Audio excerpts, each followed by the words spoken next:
Jewish Education in Media is pleased to present L'Chaim, a program that highlights the people, issues, and events of importance to the Jewish community. Now here is your host, Rabbi Mark Golub.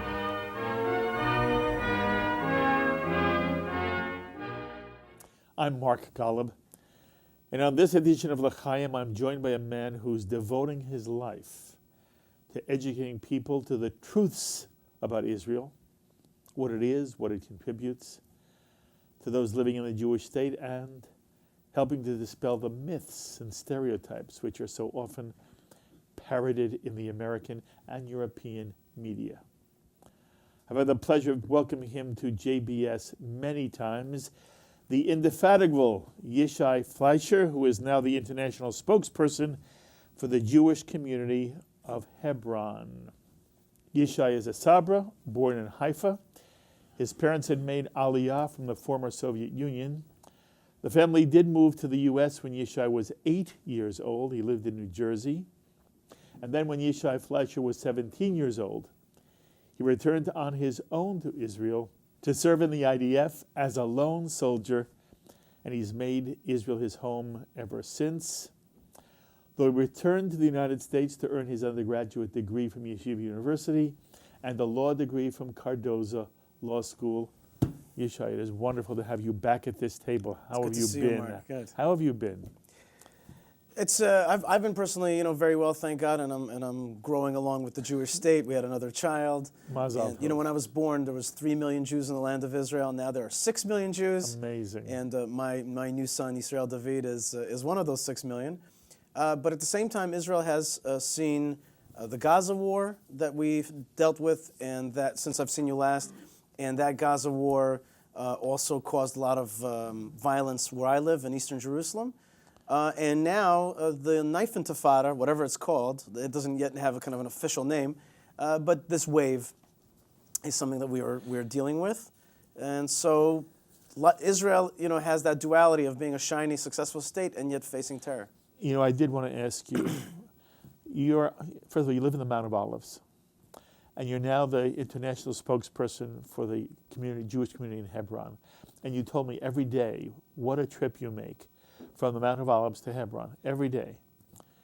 But you're on the streets of Jerusalem, the streets of Israel all the time.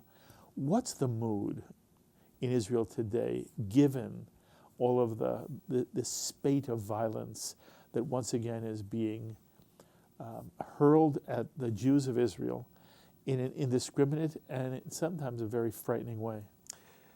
Well, the operative word is frightening, and that is the reason that's the operative word is because that's what they want to achieve. Mm-hmm. To say that's their bread and butter. They work, their end goal is to make people afraid. And so they're not stupid, and they manage to do that for a lot of people. And there's definitely more caution. And sometimes people in Hebron say to me, "Ooh, Mount of Olives, that's dangerous." And the bad guys are out there to scare us. So there's definitely that. And that has suppressed some of the tourism, certainly to places like Hebron. Tourism has fallen tremendously, precipitously, and it's on purpose because those forces want us not to go to Hebron. They don't want us to go to Eastern Jerusalem. They don't want us to come to Israel. They don't want people to give money to Israel, to connect to Israel. So there's definitely that depression that comes with this violence. At the same time, Israel is the bounce back country. It's all about cleaning up the mess, even if it's a bloody mess, and getting back to shopping and life. And in general, Israel is a place of dualities where we're fighters and we're lovers, mm-hmm. where we have this modern startup nation and yet this ancient, this kind of holy and ancient and biblical. They're very different brands, but these brands kind of coexist at the same time in Israel. And so the mood is bad and great at the same time. Mm-hmm. People are having babies. Have there been any incidents in your own community? 100%. 100%. Molotov cocktails, rock throwings.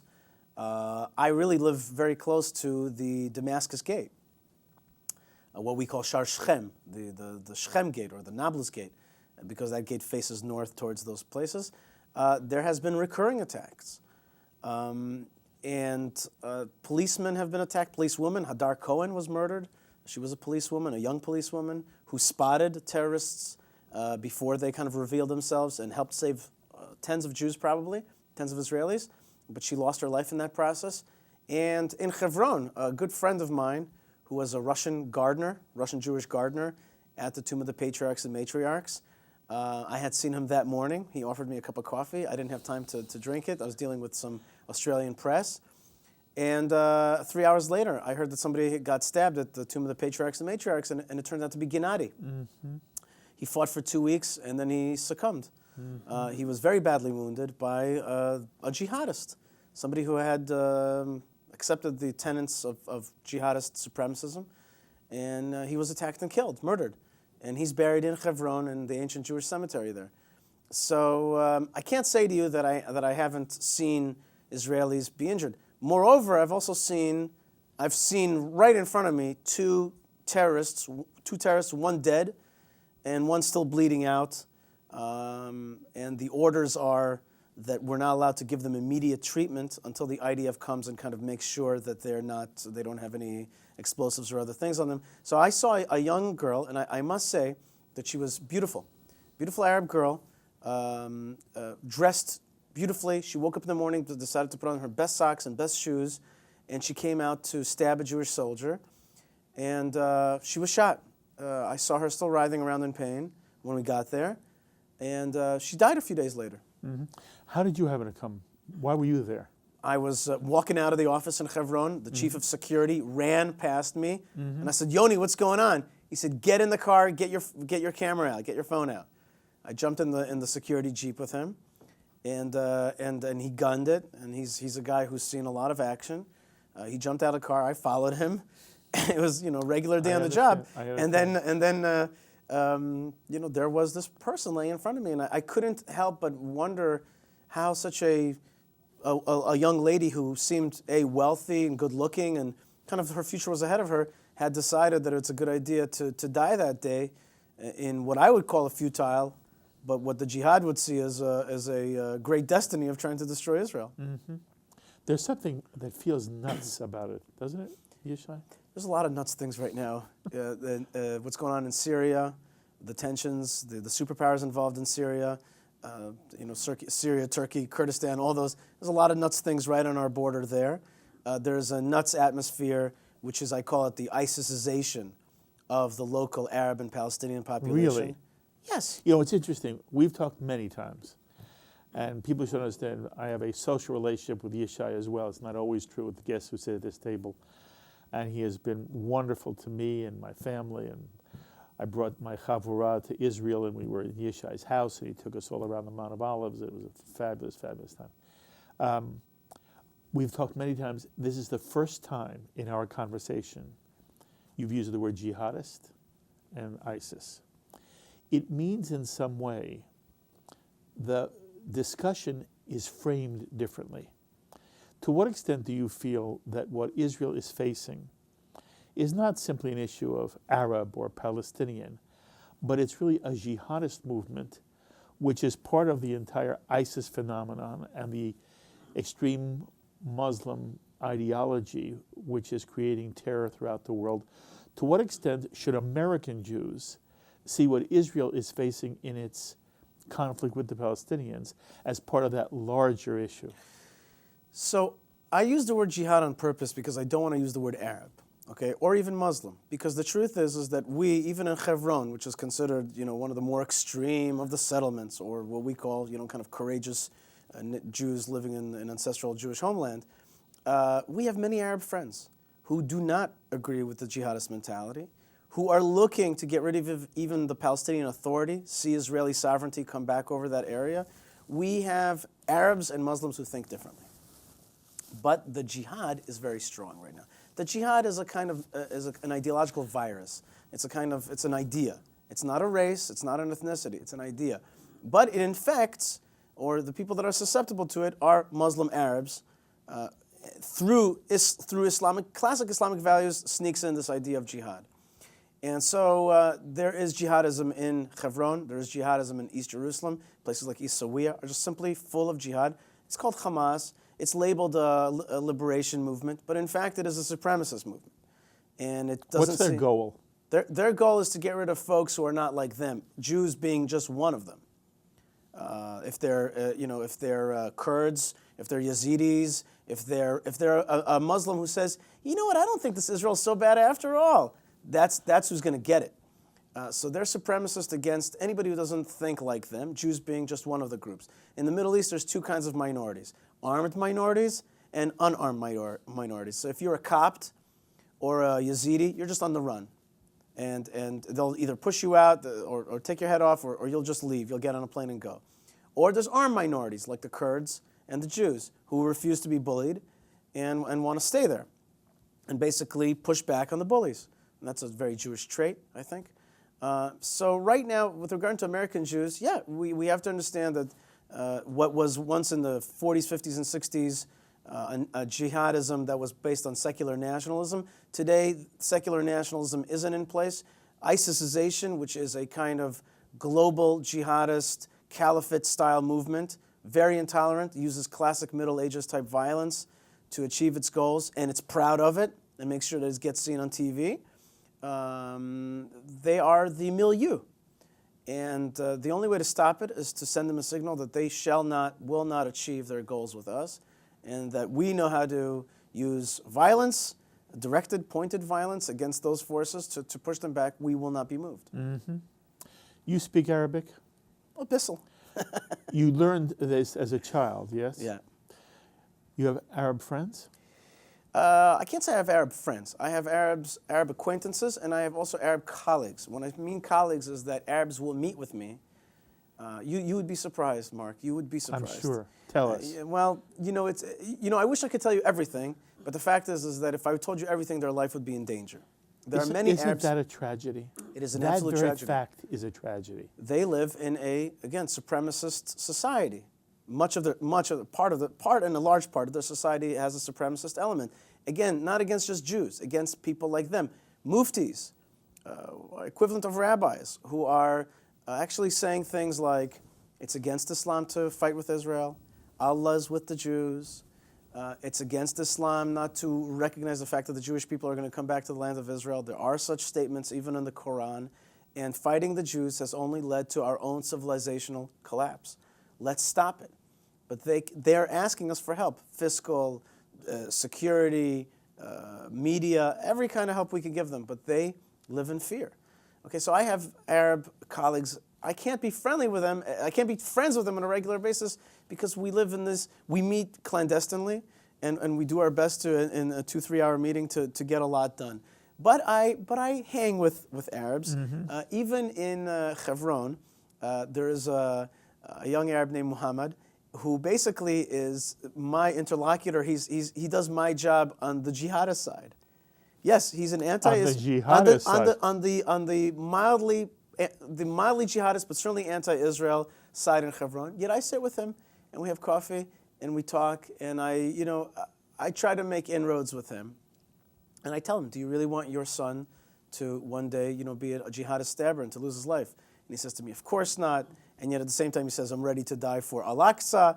So we have these very real intense on-the-street conversations. But let's put it this way, to answer your question, we're not so distant. We're neighbors.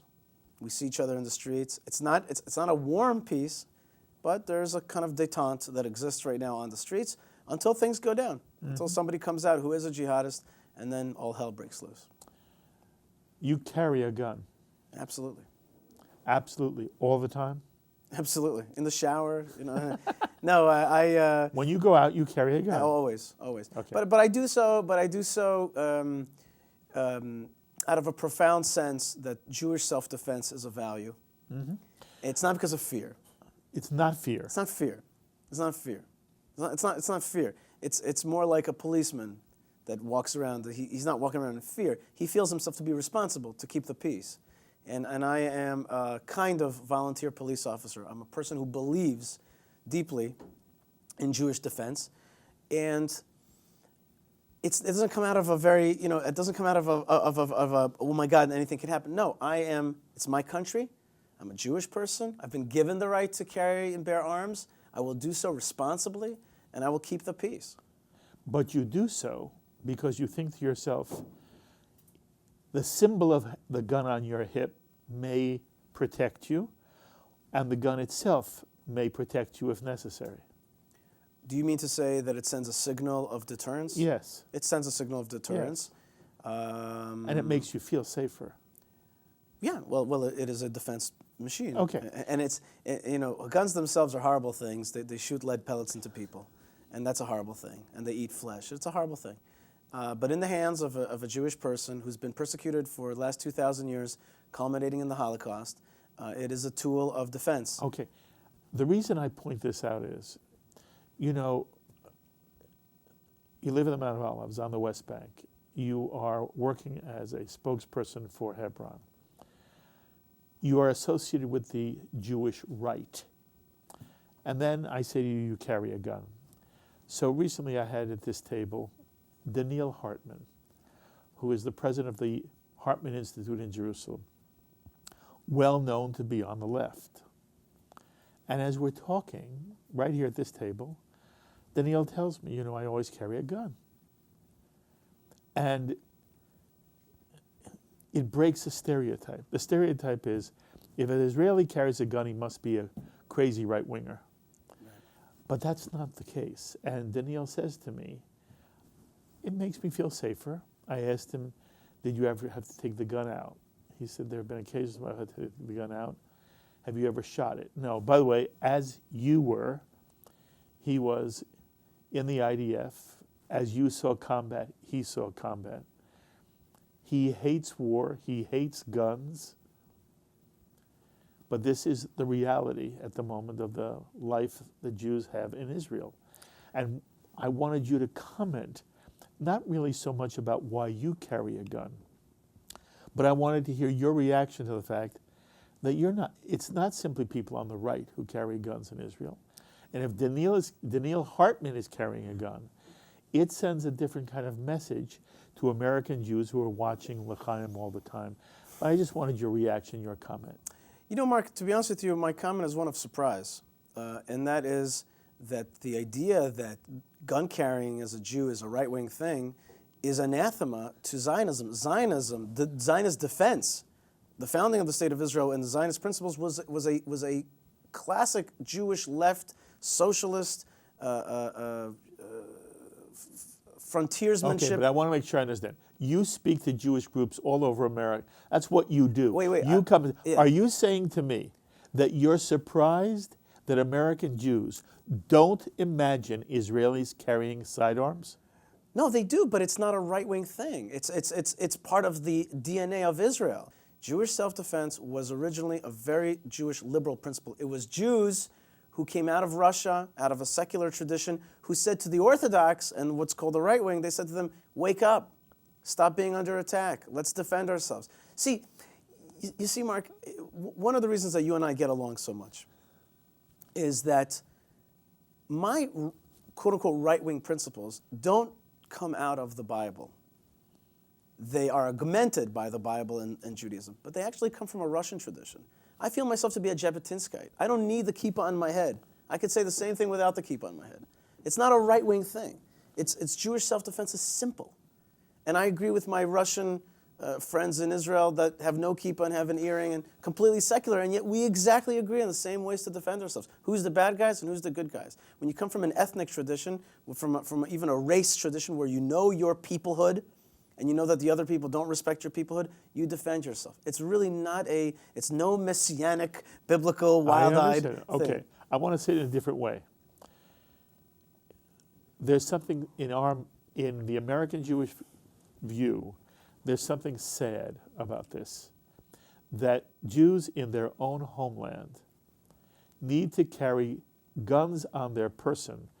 And we're used to seeing soldiers with Uzis on the bus, at the bus stop, in the streets, and you're an American Jew and you're in Israel for half a minute, you don't see them anymore. Right. And if we ever saw a soldier get on an American bus with a machine gun, it would just be tremendously jarring, if not frightening.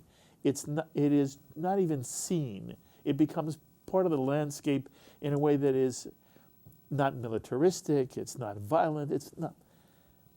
But the image of the father of a Yishai Fleisher or Daniel Hartman needing to carry a gun in the Jewish state, not during the early days when we were trying to establish the state, but almost 70 years into our existence. It's necessary. Most American Jews don't carry guns, but Israeli Jews have to carry guns. There's something that feels sad about that. Well, it's not. I will second that. It's not the happiest thought that Israel is a country that constantly needs to defend itself, but it is in a bad neighborhood. You can ask God why He sent us there. It's a good question. The fact is, it's a country that needs defense, military and private, and security. We're security minded. There's a lot of bad guys around. What can I tell you? It's not something very pleasant on one hand. On the other hand, the fact that we're able to do it, and the fact that Israeli defense is not only good enough to defend ourselves, but is world recognized as one of the leading in everything, in gun making, in self-defense, in jets, in technologies, in radars, in unmanned vehicles. We're leaders in these things. So strangely enough, I know to an American Jew it may sound like fantastical, like why are Jews so good at war and why are they engaged in war? But it happens to be that in Israel, that is part of our ethos and our DNA. And look, we have a humongous, we talk about this every time, there's a gigantic ocean that separates us. And it separates us also culturally. And here you go to Target, and in Israel you are a Target, So those are very different lifestyles, but what we have to do, and I think what the show does and the station does, but also by coming on trips and connecting and seeing that other Jewish life, is we hold hands across the Atlantic. And we have to understand that, yes, it's a very different life over in the Middle East. Mm-hmm. But we're still Jews and we're still brothers, even if we even have to change some of our values given our realities. Okay, by the way, you say it beautifully, and I seconded it absolutely. What do you mean when you say we have to change some of our values? What values do you feel we have to change, or are being changed out of necessity? For example, democracy. Democracy is a fantastic value in the United States of America, and it's a topmost value because you can play it fully here. You can enjoy it fully. But if you're dealing with parts of society that want to utilize your democracy as a porous entry point into undermining your country, then at some points, like in times of war, democracy has to pull back a little bit. It can't be as robust. Famously, Lincoln suspends habeas corpus during the Civil War, right?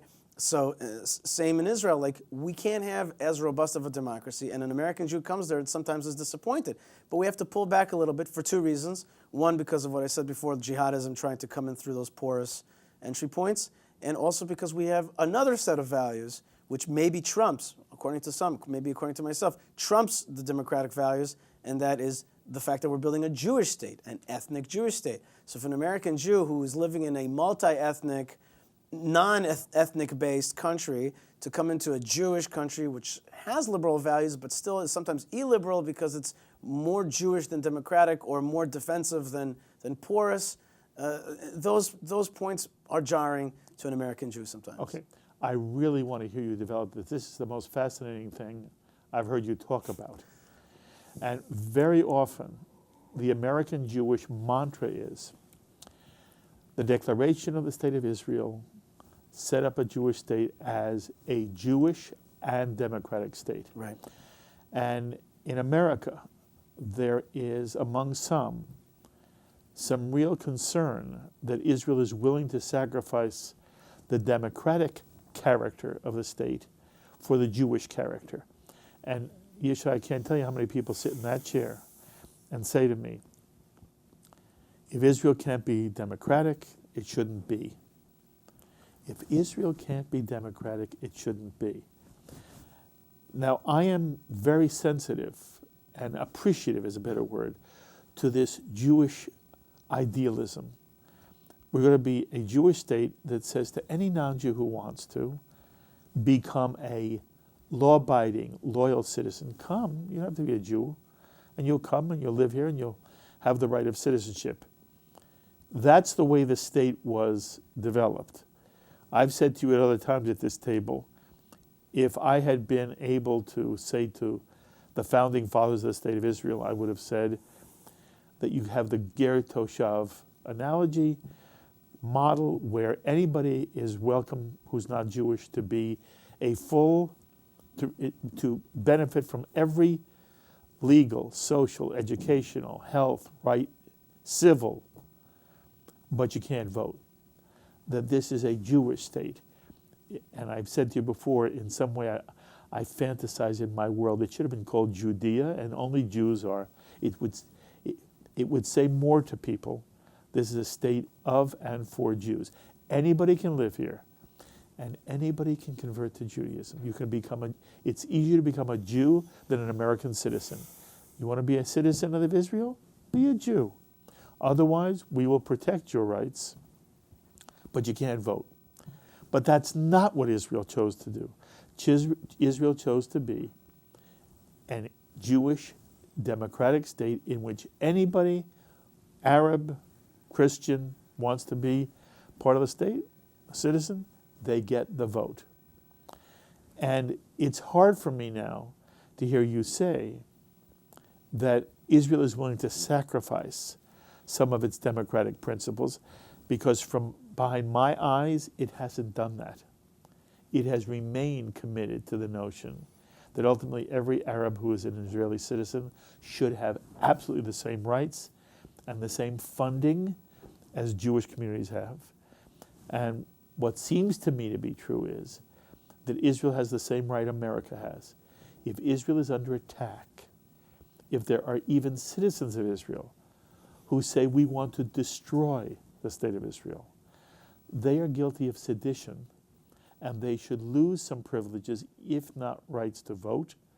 They should lose some privileges if they are seditious. I don't understand why that isn't transparent to every American Jew. No state, including Israel, has the responsibility to extend to those who want to destroy the state the full rights of citizenship of every citizen who wants to be loyal to the state. We wouldn't tolerate it for a second in the United States.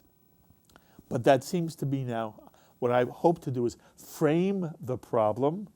I want to hear you respond. Well, you framed it very well, I think. But Israel is a country, when I went to American law school, I really learned that America has an amazing ability to change. And one of the things that I'm still always amazed about America, it really always amazes me, is its ability to grow and change and add another building and make a better toothbrush. I used to be always shocked, how do they make a better toothbrush all the time? It's just bristles on a stick, and yet you come in every time from Israel, you're like, oh, there's a better toothbrush. You know, you learn that America is a country that knows how to change. Israel is going through transformations and changes. I'll give you just one simple economic example. The basic economic structure of Israel was the kibbutz, which was a socialist, quasi-communist system. And today, it's become almost uber ultra-capitalist with the startup nation, which is not kibbutz at all. It's market economics, free market, competitive. It's something very, very different. Even the kibbutzim themselves have become corporatized entities, now creating things to compete on the market around the world. So sometimes even inherent systems change with time, given new realities. We have to realize that Zionism is ripe for a kind of stage 2, for the next.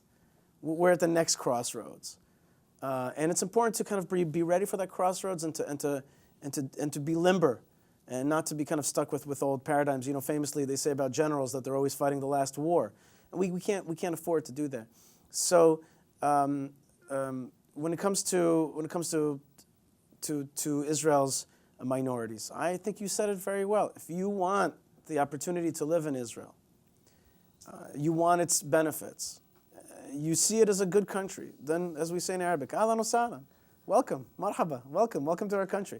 But don't be seditious. We have a problem of sedition right now. We have a serious problem. We have a problem with seditious Knesset members. And that sends the wrong signal to the... You're talking about the Arab members, aren't you? Not the Arab, some Arab. There are some Arab Knesset members who have bought into jihadism and say so in very sophisticated and smart ways at the Knesset plenum, and act in contradiction to the welfare of the state of Israel. That's a problem. That's a problem. And we in Israel sometimes over-worship democracy to the point that we don't know when to, because we don't feel natural in it, so we're like, is this okay? And we let these things go on, and they're not okay. I have no problem with Arabs having the vote. I have no problem with minorities living in a well-adjusted way, but they have to accept the tenets that this is a Jewish state and that you have to serve in the army and pay the taxes and not try to mess with our system. By the way, if you go to the Bible, you go to the Torah, what does the Torah say? It'll have the same chapters that'll say, evict the other nations, get rid of them. They're going to be a thorn in your sides. They're going to be sticks in your eyes. You gotta take off their high places. You gotta make sure that it's not there. You gotta establish yourself well. Don't have these other peoples. In the same very chapters, it'll say, but the sojourner, the person who's the other, who wants to live with you, give him compassion, give him everything, give him equal treatment. How does the Bible? How do you make sense out of that? Because bad guys out, good guys, ahlan wa sahlan, welcome. That's exactly the simple principles that we have to adhere to. And at the same time, it's hard to understand it, but Israel is an ethnic country, created for an ethnicity, what's Israel's first and foremost goal vis-a-vis the Jewish people? To protect them and defend them. Any state, by the way, has that goal towards its citizenry. So first and foremost, it has to defend us. And if there's now new attacks, sophisticated attacks, land grabbing, cyber war, or people using demographic war, people using cyber, using the democratic vote to get into our system, we have to put a stop to it. The state has to defend us. So we cannot, the principles cannot be more important than our safety. If our safety is endangered, principles must be bent, sacrificed, or put on yield. That's what I call it, on yield. I say that when Jewish and democratic collide, it doesn't mean that I'm not calling for a theocracy. I'm calling for a yield sign. The democratic things have to yield to the Jewish values first. But give one or two examples if you can. Where would you like democracy to yield, or where do you feel democracy must yield in the state of Israel today? First thing, we have to actually just apply regular law. We have situations in the Negev, for example. Let me tell you what's happening in the Negev. You have Arab or Bedouin men marrying a woman, then divorcing her in a Muslim court. A Qadi will sign off on the fact that this woman is now divorced, but she'll live right next door. He marries another woman, divorces her in a Muslim court, but she's living right next door, and another woman. 3 women will be married to this one man living right next door, but they'll be divorced, and the Israeli law will recognize that.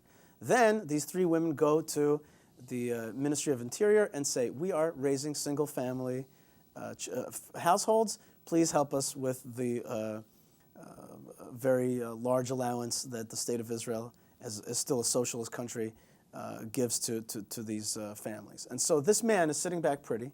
He procreates. He has 3 wives. Everything is legal. We all know what's going on. But the fact is that the state of Israel is helping promulgate this kind of existence. And of course, it creates also land takeovers and many other things that are documented. So when you have that kind of situation of gross criminality, they need to be stopped. If you have a Knesset member who's getting up and saying, I just visited a terrorist's mourning tent, and I support their right to liberate Palestine and all that kind of stuff. These people are calling for destruction of your country, for sedition. What would you like to have happen to them? What would happen in any country? What would happen here? Arrest, trial, punishment. Very simple. I'm not calling for a big. I'm not calling for a Iranian mufti state here. I'm calling for simple principles of law and order to take place. And my point is, I don't feel that you're giving any significant example of an erosion of democracy in Israel. Right. The state of Israel, though, has to recognize Jewish holidays and not Muslim holidays. By the way, you want to hear the flip side of that? I actually believe that we have to teach Arabic in schools. And it was people like Shimon Peres who took it out of the curriculum, ironically. The peace people were the ones that took it out because they had a very Western conception of what Israel is. I have a conception that Israel is a Middle Eastern country. We need to study Arabic. We need to understand our neighbors and their mental milieu. It absolutely is a must. There aren't a tremendous amount of principles, except that the army is a Jewish army and has to keep kosher. It doesn't have to keep Ramadan, and that. These are very minor examples. There's no real threat to democracy as you see it. You want to hear one that you're looking for one that you would chafe at. I'll give you one, okay? And this one hasn't been discussed in intellectual circles yet, but I throw it out here. Let's say Israel annexes all of Judea and Samaria, and we give we give civil rights immediately to all the people living there, 2 million Arabs, but not necessarily voting rights. But let's say we go one step further and we give them a pathway to citizenship for those people who prove loyalty. Now, a certain Arab Muslim living in Israel and Judea and Samaria gets citizenship.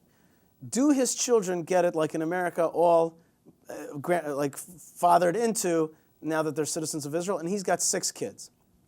Maybe we say no. For the non-Jew, who is a resident of our land, a one of us, but still a different ethnicity, maybe every one of his children has to prove it anew at the age of 18. While the Haredi Jew, the ultra-Orthodox Jew, who might be anti-Zionist, will give his 12 kids all citizenship immediately. For this, we'll say, wait a minute, we have a suspicion that it could be that one of the sons becomes jihadist.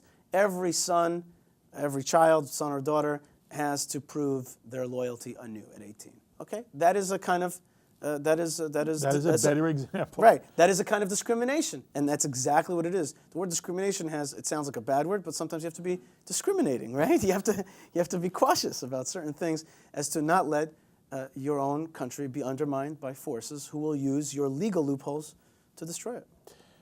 Is that better? Yes, that's a good example. Okay. There are people who argue, and it's a very moving argument, that what really distinguishes democratic societies from totalitarian societies is that the democracy is willing to sometimes, for principle, take some risks that a totalitarian country would not take, and that the risks are expressed by maintaining a whole set of civil rights.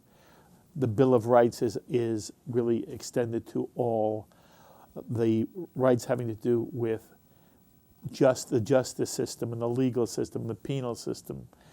And there are those who argue, yes, it's true that if you have a very broad, I'm not advocating, I'm describing. If you have a broad immigration policy, yes, it could be that people who are really, there are bad guys who are going to sneak into the country with under the immigration processes that you have, but that ultimately it is worth the individuals who are going to create a problem, because in the larger sense it saves the democratic character and it's not simply the democratic character, the essence of what this country is trying to be. The other example is those who argue you don't engage in capital punishment because maybe you're going to take the life of an innocent person, and it's worth saving all the innocent people, even if it means that all the guilty people are not put to death. And they're going to spend life imprisonment or whatever it is. But we're not going to execute people because we don't want even the one innocent person to be executed inappropriately, improperly, unjustly. So that, again, the argument is that while we are sympathetic to the risks that the Israeli people run from this liberal American perspective, the risks are worth it because you maintain something much more precious that you don't want to give up. Mark, you're taking it to a very theoretical place, and I appreciate that, and there are great theories behind it. But there are very technical, mechanical differences that are so plain that the plain eye can see it, okay? Mexicans trying to come over to get a better life in the United States are hardworking, good people who want a better opportunity, okay? We're not dealing with that in Israel.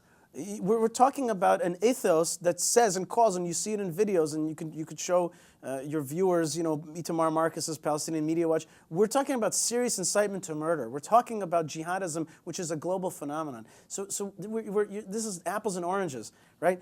Plus, we are not America, a country between two oceans, and Canada and Mexico. We're Israel, which is a Jewish people, have been persecuted for a very long time. Anti-Semitism is a deeply rooted phenomenon in the world. And we're post-Holocaust. We're a completely different mind frame. When you're an American Jew, you kind of sit back and think of these theoretics, and You could do that at the leisure of your own, basement couch. In America, in Israel, it's not like that. We're dealing with a completely different animal. We're out there trying to defend the Jewish people and give them the right to exist. And I would say the opposite. You bend democratic principles, just like you said, bend security principles for the sake of democracy. I say no, bend democratic principles for the sake of security. Why should I, in this atmosphere that I described to you, why should I allow Jewish people to be murdered? We are not shocked enough. We are just not shocked enough. A year ago, there was a pogrom. 5 rabbis were murdered in Jerusalem in the most heinous fashion. And we just sat there, went to our works and twiddled our thumbs. There's no rage. There's no outrage. And a Jewish person has got to be a little bit more like, whoa, never again. And my principles are simple. They're really the principles of the founding of the State of Israel. That's where it started. Look, the Pew Report has shown what you and I often talk about at this table, which is that there's a difference in understanding between American Jews and Israeli Jews about how the future of Israel is. And I'm going to say something that may sound a little harsh, but I mean it in the most loving way, which is, look, we're on the ground over there, and it's hard for you, American Jews, to understand exactly what we're going through. I didn't say you don't have a right to an opinion. I never said that. You have a right to an opinion. But it may be hard for you to understand the facts and the feelings of on the ground. You know what? Israeli Jews are always kind of angry at American Jews for not making Aliyah and being part of the story. We don't understand your life. I do maybe, but the average Israeli. I say let us understand that we live different lives and accept that we're going to make different decisions and still be friends. Let's agree to agree about the things that we share. Let's agree to disagree about certain other things. And let us live without this constant, friction, like I don't like what you're doing, I don't like what you're doing, oh, you're not Jewish enough, or you're not, liberal enough, where's your democratic principles, where's your Jewish principles, where's your Zionism? We're always at each other's kind of throats. Jews love to do that. You and I will sit at the table, we'll agree at 95%, but we'll seek out the 5% and make a fight over it. But you and I don't fight. Not you and I, but okay. Jews do that. I just want the audience to understand. You and I don't fight. No. I mean to say, let us understand. Israel lives with a different. Absolutely. It's very important what you're saying. And let's love each other. Yes. Based on those differences. Absolutely. And I say this repeatedly, Yishai. At this table, everywhere I go, I think American Jewry needs to have some humility. We don't live in your situation. Most American Jews don't have a clue. Most American Jews haven't even been to Israel. And yet there is so much pontificating about what Israel ought to do, especially when it comes to security issues and the Israeli-Palestinian conflict, blah, blah, blah. And my own feeling is, I understand that Israel has problems. I've traveled the land sometimes with you. And I was in Hebron doing this fabulous program with David Wilder. And I sat with Moshe Feiglin in Karnei Shomron. And I talked to the people in the bakery, and I understand how much I don't understand. And I'm a Jewish journalist, for heaven's sakes. Most American Jews don't have the perspective that I've had the opportunity to have, and my perspective is this way. Because unless you live in Israel, day to day to day, unless you have a child serving in the IDF, you don't have a clue. And so I appreciate very much what you say. And my own comment to the American Jewish community is, yes, care passionately, but with humility. And understand that Israelis are extraordinarily principled, lovely people. Israel is not an idea. It's people who make this idea a reality. And what I want my audience to care about, it's not simply Israel. It's the Israeli. It's the father and the mother who has a child and a grandchild and a grandparent and a good friend. And we need to care about you as people and also have faith in you, that you're not oblivious, you're not callous, whether you're religious or not religious, whatever the heck that means. My experience with Israelis is overwhelmingly, they have a capacity for ethical caring that dwarfs what American Jews feel. So I'm very appreciative of what you say. I have a counter comment to that, which is I don't want it to be thought of, though, that I want it to be clear that I do believe, and it's important, that American Jews have an opinion about Israel. Why? Because I want them to feel like it's still their country, that they should care about it. And I also want very tricky. And I want to mention something. The FIDF has been having a series of dinners here in the United States, and they've raised $100 million, $30 million. I want to honor that. I want to say American Jews want to be part of the story of Israel's defense. We care about Israel enormously. I want American Jews to also know that the Jews of Hebron are not crazy. They're holding on to our ancestral homeland and our ancestral narrative through thick and thin. 85 families that are holding on against a massive jihad onslaught. We have soldiers protecting that community, but they themselves are soldiers. And you may not understand, you may not know, but the tombs of our fathers and mothers in Hebron is the beginnings of our story, the beginnings of our peoplehood. And you can argue if it's a good idea or a bad idea to stay there. But those people are doing it with courage to keep places like that open for the rest of us. Yes. By the way, you believe they should be there. I certainly do. Yeah. Or else they wouldn't give me the job of speaking for them. But I got married there, and I believe it's pretty simple. We've been there for 4,000 years. We should continue to be there. Yes. You mentioned the Pew study. Yeah. You know, one of the things that got a lot of attention, and the JTA here in America ran it as a headline. Of all the things they picked out of the Pew study, their headline was 48% of Israeli Jews believe that the Arab population of Israel should be transferred out of the land of Israel. React to that. That is not exactly correct, that phraseology. You have to correct it a tad in order to make it the accurate claim what Israelis said. They said that they're willing to, and they would like to see some parts, or more accurately, the jihad, those elements leave. They'd like to see them transferred out. It's not that they want to transfer all the Arabs out, but those people who have that seditious element, they don't deserve or belong in the state of Israel. I'm sorry, you think the Pew study framed the question, what do you want to do with jihadist Arabs in Israel? Right, I think that's what it meant. I don't think it meant to say... Because that's not the way it was portrayed. The way I read it, it was, would you be willing to... It didn't say all Arabs. It didn't mean to say... It just said Arabs. Yeah, but the way I understood, at least in the Hebrew, is that it didn't refer to say, oh, just take this race and kick them out. That's certainly what it sounds like to the American ear. Well, my understanding of it and what I've seen from people of Hebron, again, what's considered, the most fundamentalist of Jewish effort to hold on to the lands of Israel, is that it's not a racial thing. It's not a racial thing. We have a problem with those people who have accepted the ideology of jihad, which is, again, a supremacist ideology. And those people, one way or another, either fought, imprisoned, or paid money to go have a better life somewhere else. Look, we have a tiny Jewish country within a broad Arab and Muslim Middle East.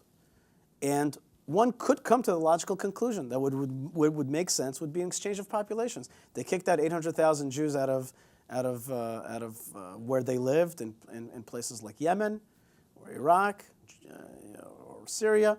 And now we've got this population inside which is not happy with our country. Let them find their self-determination in other countries. One could come to that logical conclusion. That is not popular. It's not popular. It's not popular to talk that way in policy circles, but it seems like the Jewish people are upset. They're angry. And when the president of Israel says, wow, we all need a kind of national psychological reevaluation, we need some kind of like couch time to deal with our inner, I think to myself, he should be more representing the people rather than reprimanding the people. And he should listen to the frustration that people have with a society that's teaching its children to destroy and hate Israel. There's a problem there, and catching the terrorists is not enough. There's a boiling cauldron, a soup of the worst kind of neo-Nazi ideology happening next door to where I live. If we don't take this bull by the horns, it's going to, if we don't turn down the fire in this soup, it's going to boil over. It has boiled over. It's not going to get any better. This current wave of terror there's nothing that's going to stop it, because we're not actually attacking its foundations, the fire underneath it. We have to turn off that fire. We've got to tell people, if you want to live here, you have to be loyal. If you want to be seditious, you will find yourself elsewhere. I've asked you this before. And that's what the Israeli people think. I'm not saying what Yishai Fleisher thinks. I'm saying what Pew is basically saying. And people should listen to that, because that is the will of the people. Okay, and to what extent does it reflect where you are? Well. Okay. Yeah. I've asked you this before. I want to hear where your thinking is now. In some way, I'm proud, but in another way, I'm flabbergasted that Israel permits Arabs to celebrate the Nakba, which is the Arab celebration, it's commemoration of the Nakba, which is the Arab-Israeli saying, the establishment of the Jewish state was a disaster and a calamity and a blight on our existence. And the State of Israel permits Arab Israelis to commemorate their event, which is all about the dissolution of the State of Israel. How do you feel about Israelis, the Israeli government and Israel as a whole, permitting commemoration of the Nakba? Mark, you are considered a liberal Jew, and I think you would identify yourself as such. You know what? You said in the beginning I might be identified with the right, but I'm really a liberal Jew. Jews are liberal in general. Our tendency is to be liberal. What is liberal in my mind? It's a person who wants to grant liberties, sees other people having rights to those liberties, sees the value of other people. Okay, the problem is that the Jewish people sometimes take it too far. I call that ultra-liberalism, when you start to allow the others to have, you love the others so much that you start to hate yourself. You start allowing things that shouldn't be allowed because you're a little too, remember that expression, you spoil the children. You're spoiling them. You're going too far in your allowances. And when it comes to narrative, which is, I think, the name of the game today, what is the narrative?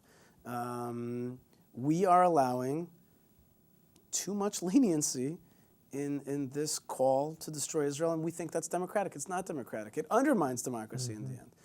And that was, you asked me before about limiting, principles of democracy. Maybe that should be illegal, just like swastikas are illegal in Germany.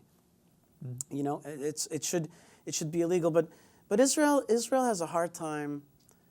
If ultra-liberalism is a disease, the corollary to that is that we are ambivalent as a Jewish people. We're always ambivalent, Mark. We are constantly ambivalent. We're ambivalent about how far we want to take it. How far is Israel going to be a Jewish state? Is the ambivalence a function of principle or fear? Ambivalence is caused because of contrary emotions. It's like you love something and you hate something at the same time. American Jews love Israel, but they kind of hate it for how it acts sometimes, or they themselves love them. They love America, but they kind of wish that they were also over there. They're trying to have both things at the same time, causes ambivalence. Israeli Jews want to be democratic, but they sometimes want to pull back and be not so democratic, but they are in conflict. These conflicts cause us a lot of frustration. When it comes to narrative, the jihad, ask any, put a camera on a jihadist or a person who's a jihadist sympathizer, the line is clear. Israel has occupied our land and it's subjectifying us, and that's it. We're under occupation, and they're hurting us. I can't get to my school, I can't get to my land, whatever it is. The line comes out easy. Put a camera on a Jew. Ask him, well, the Jews have a right in Judea and Samaria? Well, it is our ancient homeland, but maybe it's not such a good idea, and it doesn't come off good on camera. We're always ambivalent. That ambivalence is a problem, and yet we also value ambivalence, because if you're not ambivalent, you're extreme, right? If you're searching, that's great. If you found it, that's already dangerous, right? And that's a problem that the Jewish people have. And people like me are trying to edge us a little bit more towards, bring the middle more towards saying, yes, Hebron is our ancestral homeland. We have to own it. We have to deal with the problems. We can't be stalling anymore. Here's another ambivalence. Two-state solution or settlements? Well, the prime minister will give you, we believe in a two-state solution, but we still want to have our settlements. Well, which one is it? He's a staller. He's kind of hedging. He's saying both things. And you know what? It doesn't come out right, because the Europeans will say, which one is it? Say it clear. Tell us what you want. But we can't say it all the way, because if we say that, then we have to somehow give up on other principles. This is a problem in Judaism, and it's a hump right now. And I think our job is I think the answer, by the way, is two things. It's an emotional set. One is fearlessness. We've got to get over our many fears. We've got to have a little bit less fear to move ahead. You can't be, the car's got to move forward. And the other thing is love. We have to have courage and we have to have love. We have to love ourselves. We have to love our country. We have to believe in our story. And we don't have to love the other as much as we do. We have to love ourselves first. Defend Jews first, defend Judaism first. It's a small, tiny country. It has every right to exist. Love it. Love it. Just love it. I tell audiences all the time, just say with me, I love Israel. Just say it. Feel at ease saying it. See how good it makes you feel when you just say it. And I think you definitely embody that. Mark and this channel does. But at the same time, even yourself, you said, I love it and I hate it. I've right? never said that. You said no, not about Israel, about giving them the Nakba, the right to say about Nakba. No, right? it makes me proud. Makes you proud, but it upsets me. Right. That type of thing. We've got to find a little bit way out of past those type of emotions, so that we can move forward all the way. Okay. I love having you at this table. You are a unique voice. We need to hear your voice all the time. You always have a home in that chair. By the way, you have your own radio podcast every week, English language. You're the by the way, it is the premier English language voice coming out of Israel. And many people here on JBS were thrilled when we had a partnership with Voice of Israel, and you were a major force in Voice of Israel, and we were so sorry to see it disappear. Voice of Israel was a beautiful project, and it didn't have the correct funding. But radio out of Israel exists. I'm right now on a new platform called thelandofisrael.com. Thelandofisrael.com, very beautiful. We have already 5 shows. We're going to have more shows. And if you believe in Jewish media, then support it. Support JBS and support the Land of Israel. Support myself. And certainly, I would be remiss if I didn't say support the courageous Jews in places like Hebron who are holding up with courage and with love the places that are so important to all of us. You're fabulous. I love you very, very much. God bless you for health and long broadcasting years. Absolutely. Thank you, Yishai. Kol tuv v'hatzlacha.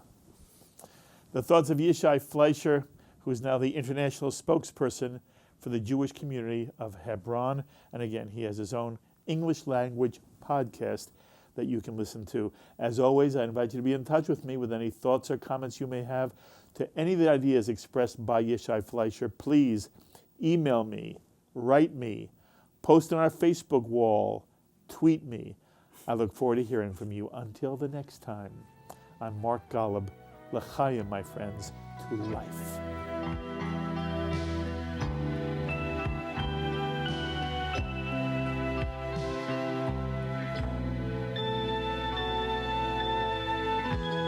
L'chaim is a presentation of Jewish education in media. We would be pleased to send a complimentary DVD of this program to anyone who wishes to support JBS, the Jewish Broadcasting Service, with a tax-deductible gift of $36, double chai or more, to the nonprofit organization Jewish Education in Media. Simply visit the JBS homepage and click on the Donate button to make a donation by PayPal or your credit card. And please indicate the program for which you would like a DVD. Or you can send your tax-deductible check made out to GEM, Post Office Box 180, Riverdale Station, Bronx, New York 10471. And again, please remember to indicate which program you would like to receive with our compliments. And we thank you for your kind support.